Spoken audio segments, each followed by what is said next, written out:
Yo, what's good? It's your boy 313 Hood Politics, and we back. We back with one of those good old Detroit hood stories, and this time we gonna be on the west side with it. That's right, y'all, the west side of Detroit. This about 2007. 2007, right?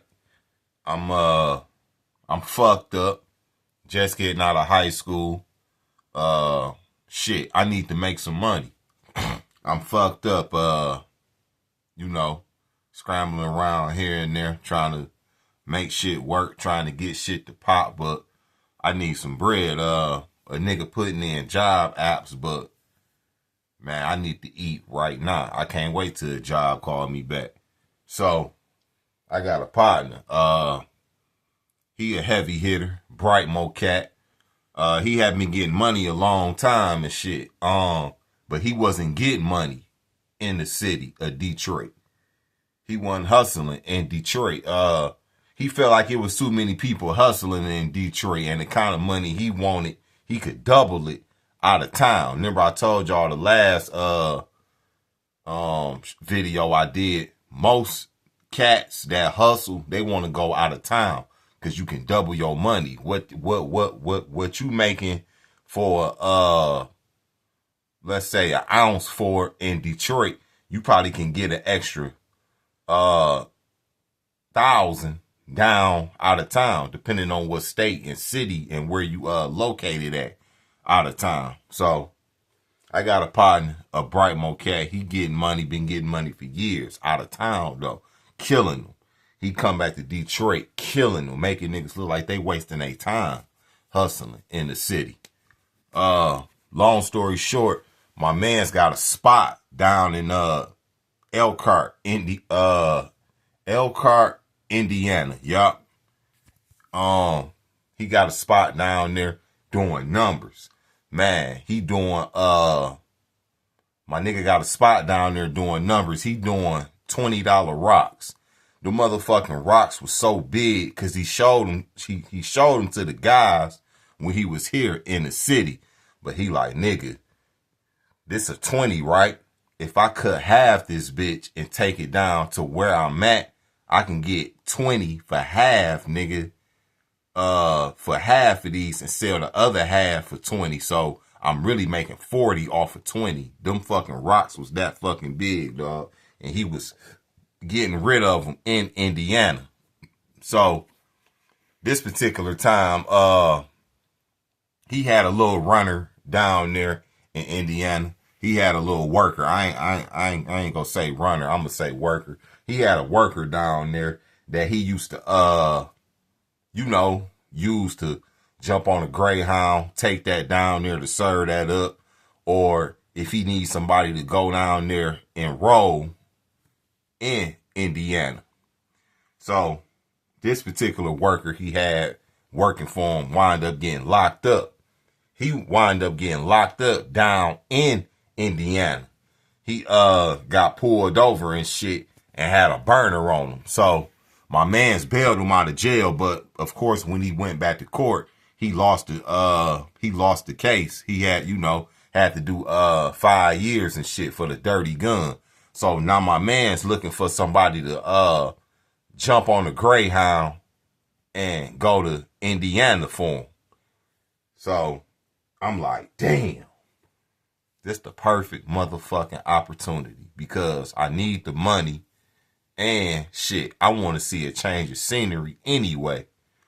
So I stepped to him like, what's good, fam? He like, what up, though? I'm like, shit, man, that job still available. You still need somebody to take that trip for you down to Indiana.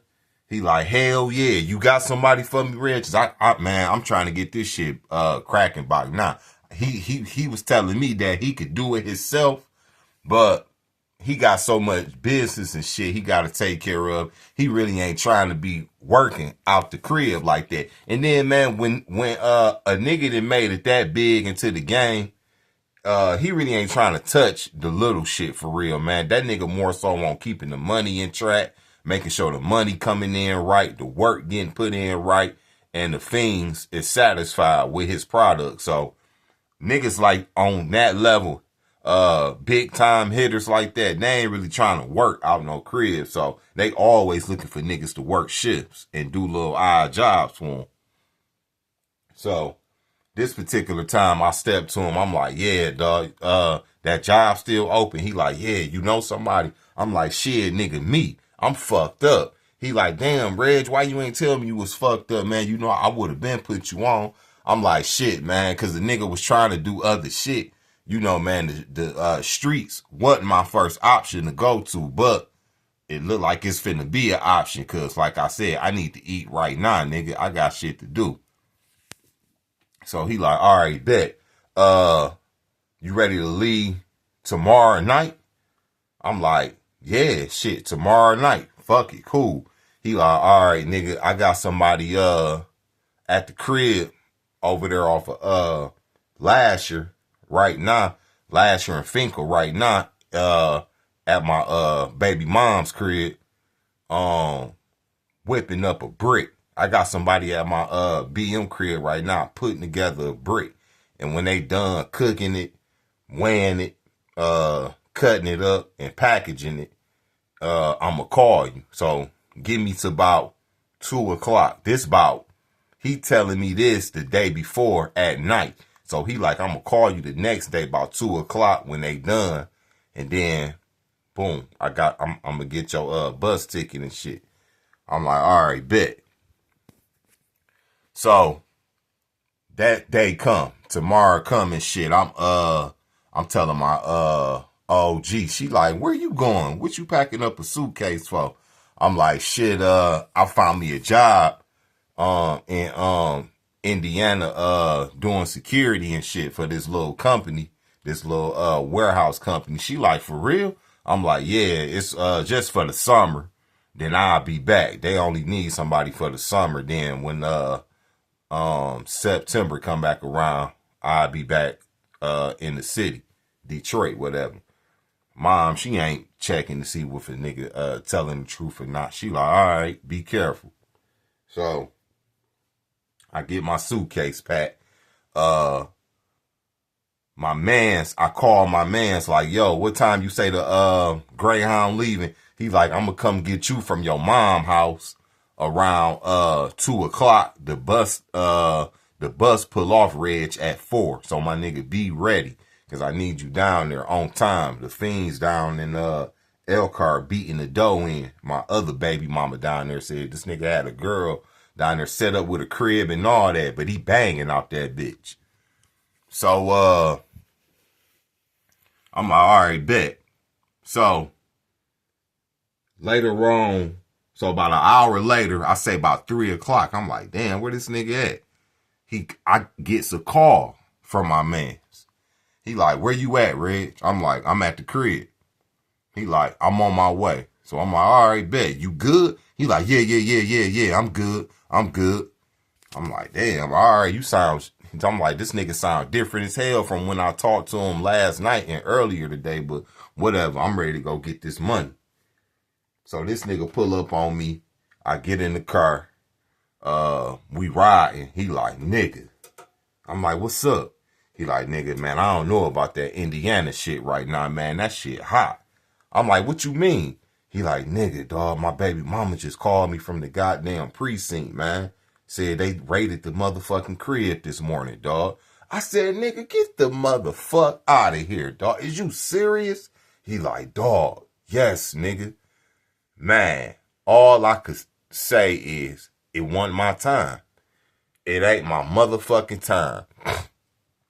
He was finna send me down there with a whole brick cut up in the fucking $20 rocks. Really, they 40s down in where I was finna go. Cause like I said, the motherfucking 20s was so big, he was able to cut them bitches in half and sell half for 20 and get 20 for the other half down in Indiana. So he like, nigga, she called me saying that they got her and shit and that they raided the motherfucking crib, bro. They took goddamn 50,000 in cash I had in that bitch. And they took like 2 ounces of fucking crack, man. She locked up, dog. I was finna go down there with a goddamn brick. Do you know I wouldn't have ever seen the motherfucking light of day again for a long goddamn time. So I'm like, oh, are you kidding me? The day I was finna fucking go down there, dog. You get a call. He like, man, I gotta shut it down. He like, I gotta go down there, man. I gotta drive down there with somebody to bail her out. Then I gotta turn myself in, bro, cause they got a motherfucking warrant for my arrest out in Indiana. I'm like, damn. He like, yeah, man, I'm facing goddamn money laundering, crack charges, and distribution in and out of state, bro, cause they told her, man, we know he been driving from Detroit to Indiana back and forth, man, with crack cocaine on him and shit. So, man, it's all bad, bro. So I gotta go down here, have somebody bail her out.